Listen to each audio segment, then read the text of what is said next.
ہندوستان کے مشہور اور معروف قصبات میں خیرآباد اودھ ضلع سیتاپور کا شمار بھی علم و فضل کے اعتبار سے صف اول میں ہوتا ہے، اور یہ قصبہ ہمیشہ سے علماء صوفیاء کا مسکن رہا ہے، جس کی وجہ سے اس کا شمار سلسلۃ الذہب کی کڑی میں ہوتا رہا ہے۔ یہ خطہ نہایت مردم خیز اور گہوارہ علم و معرفت رہا ہے۔ اپنی انہی مذکور الصدر خصوصیات کی بنا پر اسے تاریخ کے اوراق میں خیر البلاد خیرآباد کے نام سے بھی یاد کیا گیا ہے۔ خیرآباد کی سرزمین پر سب سے پہلے جس بزرگ نے اسلام کی تعلیم عام کی، اس میں سب سے نمایاں نام حضرت یوسف خان غازی رحمۃ اللہ علیہ کا ہے۔ آپ کے بعد جس بزرگ کا نام نمایاں طور پر آتا ہے وہ حضرت مخدوم شیخ سعد الدین قدس سرہ رحمۃ اللہ علیہ کی ذات گرامی ہے۔ حضرت مخدوم شیخ سعد الدین رحمۃ اللہ علیہ حضرت خواجہ قاضی خدوۃ الدین المعروف بقاضی خدوہ قدس سرہ کی اولاد میں سے ہیں۔ حضرت خواجہ خدوۃ الدین رحمۃ اللہ علیہ روم کے شہزادے تھے۔ آپ حضرت خواجہ عثمان ہارونی رحمۃ اللہ علیہ کے مرید و خلیفہ اور حضرت خواجہ معین الدین چشتی اجمیری رحمۃ اللہ علیہ کے پیر بھائی تھے۔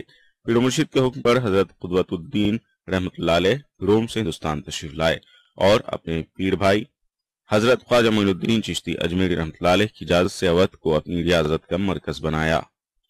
تاریخ میں حضرت خواجہ قدوۃ الدین کے بارے میں بہت کچھ تو ملتا ہے، لیکن مکمل شجرہ نسب کہیں دستیاب نہیں ہے۔ آپ کی اصل بنی اسرائیل مانی جاتی ہے اور سلسلہ نسب حضرت موسیٰ علیہ السلام تک پہنچتا ہے۔ آپ کا آستانہ عالیہ اجودھیا میں بتایا جاتا ہے۔ حضرت بڑے مخدوم کا نام سعد الدین ہے۔ آپ کے والد بزرگوار کا نام قاضی بدر الدین عرف قاضی بڈھن قدس سرہ ہے، جو اتر پردیش کے شہر اناؤ کے حاکم اور قاضی تھے۔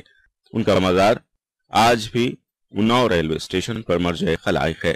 حضرت مخدوم شیخ سعد الدین قدس سرہ رحمۃ اللہ علیہ کی ولادت باسعادت 814 ہجری میں اتر پردیش کے شہر اناؤ میں ہوئی۔ تحصیل علم کے بعد جب راہ معرفت کے لیے آپ کو پیر و مرشد کی ضرورت ہوئی تو آپ حضرت شاہ مینا رحمۃ اللہ علیہ کی خدمت عالیہ میں حاضر ہوئے اور تقریباً 20 سال پیر دستگیر کی خدمت میں رہ کر سخت مجاہدات اور ریاضتیں کرنے کے بعد جب مرتبہ کمال پر پہنچے تو خلافت سے سرفراز ہوئے۔ پیر و مرشد کے حکم پر آپ خیرآباد میں تشریف لائے۔ قطب الاقطاب وارث الانبیاء والمرسلین حضرت مخدوم شیخ سعد الدین قدس سرہ رحمۃ اللہ علیہ کی تعلیم و تربیت میں حضرت مخدوم شاہ مینا رحمۃ اللہ علیہ کے علاوہ ظاہر الحرمین الشریفین حضرت شیخ سارنگ رحمۃ اللہ علیہ کی سرپرستی بھی شامل ہے۔ حضرت شیخ سارنگ رحمۃ اللہ علیہ کا آستانہ مجگواں میں مرجع خلائق ہے۔ اس طرح سے حضرت مخدوم شیخ سعد الدین رحمۃ اللہ علیہ کی تعلیم و تربیت میں حضرت مخدوم شاہ مینا رحمۃ اللہ علیہ اور حضرت شیخ سارنگ رحمۃ اللہ علیہ جیسے عظیم المرتبہ شخصیتیں شامل تھیں۔ خیرآباد میں حضرت شیخ سعد الدین رحمۃ اللہ علیہ کی آمد سے قبل گرچہ اسلام کی تعلیمات یہاں پہنچ چکی تھیں، لیکن حضرت مخدوم شیخ سعد الدین رحمۃ اللہ علیہ کے آنے سے یہاں اسلام کی تعلیمات میں ایک نیا انقلاب آیا۔ آپ نے اس سرزمین سے تقریباً 32 سال تک اسلام کی خدمت کی اور 108 سال کی عمر میں 16 ربیع الاول 922 ہجری کو آپ نے دنیا سے پردہ کیا۔ آپ نے اپنے عمل سے قرآن کی تعلیمات اور اسوہ رسول صلی اللہ علیہ وسلم کو قائم کیا اور انسانیت کی خدمت کو سب سے اہم فریضہ قرار دیا۔ یہی وجہ ہے کہ آپ کی حیات میں اور آپ کے پردہ کرنے کے بعد بھی آپ کے آستانے پر عقیدت مندوں کا ایک ہجوم دیکھنے کو ملتا ہے۔ صدر گیٹ سے مردوں کا داخلہ ہوتا ہے، جبکہ آستان کی شمال جانب جو گیٹ ہے اسے خواتین کے لیے مخصوص کیا گیا ہے۔ آستان عالیہ کی تعمیر میں مغل فن تعمیر کے ساتھ اودھ کی طرز تعمیر کا خاص عنصر غالب نظر آتا ہے۔ جب زائرین صدر گیٹ سے آستان عالیہ میں زیارت کے لیے حاضر ہوتے ہیں اور ان کی نگاہ بلند و بالا مقبرے پر پڑتی ہے اور لوگ زیارت سے سرفراز ہوتے ہیں تو یقین مانیے کہ دل کی بے چینیاں کافور ہو جاتی ہیں۔ درگاہ کیمپس میں آستان عالیہ سے متصل قدیم مسجد بھی ہے۔ اس کی تعمیر قدیم ہے۔ بتایا جاتا ہے کہ مسجد کی تعمیر حضرت مخدوم شیخ سعد الدین رحمۃ اللہ علیہ نے اپنے ہاتھوں سے کی تھی۔ زائرین آستان عالیہ پر حاضری دینے کے بعد کیمپس میں موجود دوسرے بزرگوں کے آستانوں پر بھی حاضری دیتے ہیں۔ اودھ میں سرزمین خیرآباد کا شمار صوفیہ کی سرزمین کے طور پر ہوتا ہے۔ اس سرزمین پر سب سے پہلے سید سالار مسعود غازی رحمۃ اللہ علیہ کے عزیز سید یوسف خان غازی رحمۃ اللہ علیہ رشد و ہدایت کا پیغام لے کر آئے تھے۔ سرزمین اودھ میں حضرت شیخ سارنگ رحمۃ اللہ علیہ، قطب العالم حضرت شاہ مینا رحمۃ اللہ علیہ کے بعد حضرت مخدوم شیخ سعد الدین رحمۃ اللہ علیہ کی تعلیم کا خاص مقام ہے۔ آپ نفس کشی کے لیے نئے طریقے آزماتے، تمام شب نماز میں مشغول رہتے، روزہ رکھتے اور انسانی خدمت کو عظیم فریضہ قرار دیتے۔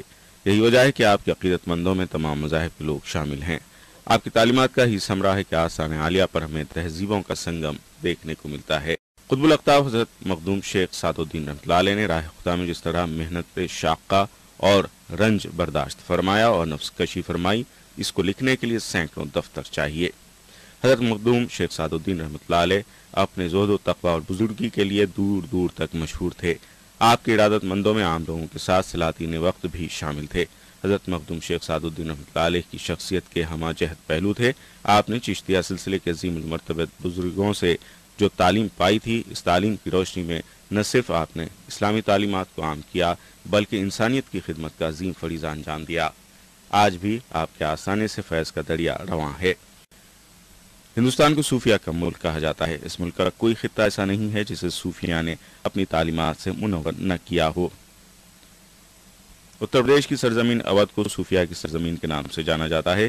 اس سرزمین پر اسلام کی تعلیمات کو عام کرنے میں اہل سلاسل کے بزرگوں نے نمایاں کردار ادا کیا ہے۔ حضرت شیخ سعد الدین اور بڑے مخدوم رحمۃ اللہ علیہ کے آستانے کی زیارت نہ کرے یہ کیسے ہو سکتا ہے؟ عام دنوں میں بھی ہمیں حضرت بڑے مخدوم رحمۃ اللہ علیہ کے آستانے کی زیارت کرنے والوں کی ایک بڑی تعداد دیکھنے کو ملتی ہے۔ حضرت بڑے مخدوم رحمۃ اللہ علیہ کے تعلق تصنیف و تعلیف سے بھی رہا ہے۔ آپ کے عہد میں خانقاہ عالیہ میں 5000 طلباء کی تعلیم کا انتظام کیا جاتا تھا، لیکن موجودہ دور میں یہ سلسلہ تقریباً مفقود سا ہو گیا ہے۔ سرزمین اودھ میں یوں تو اہل سلاسل کے بزرگوں نے اپنی تعلیمات سے اسلام کے دامن کو وسیع کیا ہے، لیکن ان میں چشتیہ سلسلے کے بزرگوں کی تعلیم کا خاص مقام ہے۔